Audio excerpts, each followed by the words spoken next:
Alam naman nga po ninyo mga idol, bukas na nga gaganapin ang laro ng ika-10th seed na Golden State Warriors at ika-11th seed na Houston Rockets na parehong nagagawa na sa huling pwesto sa play-in tournament. Yes mga idol, bagamat man lumaki ng konti ang kalamangan ng Warriors, bunsod ng kanilang sunod-sunod na panalo, posible para naman nga po na magkapalitan ang dalawa ng pwesto bago pa magtapos ang regular season. Pero ayon rin naman nga po sa naging pahayag ng player ng Warriors na si Draymond Green sa kanyang podcast, since may pagkakataon na sila na tapusin na ang pag-asa ng Houston Rockets na makapasok sa playoffs, gagawin na nga po nila ang lahat ng kanilang makakaya upang patumbahin ito. Alam rin naman nga po niya na wala ng momentum ang Rockets sa pagkakatalo nila ng dalawang sunod na beses. Isa pa, hindi pa rin naman nananalo ni isamang beses ang Rockets sa Warriors sa kanilang regular season series. Ngunit hindi pa rin naman dapat magpakampante dito ang Warriors, gayong hawak pa rin naman ng Rockets ang home court advantage. Isa pa,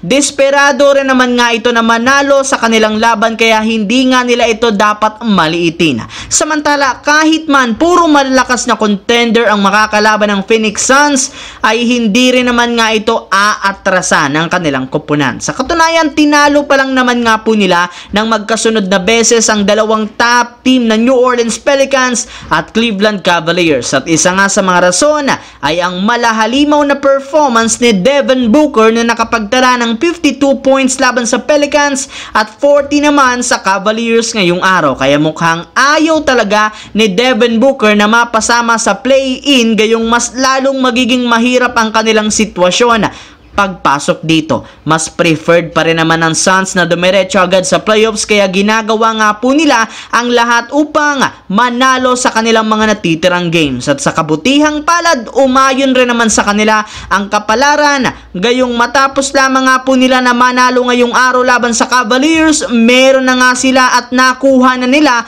ang pwesto bilang pang-anim sa West. Yes mga idol, kahit man sila ang Pelicans o pareho sila ng record ng Pelicans ng 45 to 31 losses, sila pa rin naman ang aangat sa pang-anim. Matagumpay nga po mga idol na natapos ng Los Angeles Lakers ang kanilang nakakapagod na 6-game road trip kung saan nagkaroon sila dito ng 5-1 na record.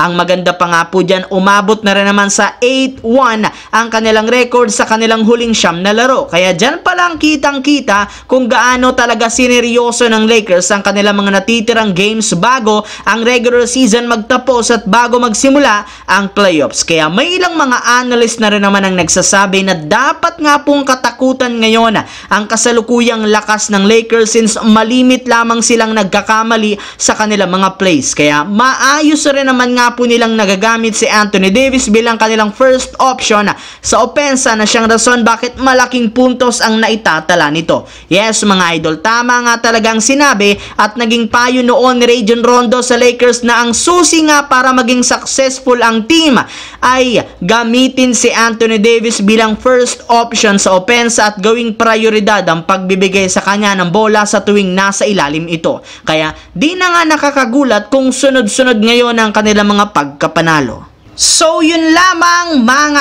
idol ang ating bagong video. Once again, this is your J-Zone TV. Huwag kalimutang mag-like at syempre mag-subscribe. Pindutin ang notification bell sa akin channel para lagi kayo maging updated sa mga videos na pinapalabas ko. Isang malaking shoutout sa lahat mga idol. Maraming salamat po.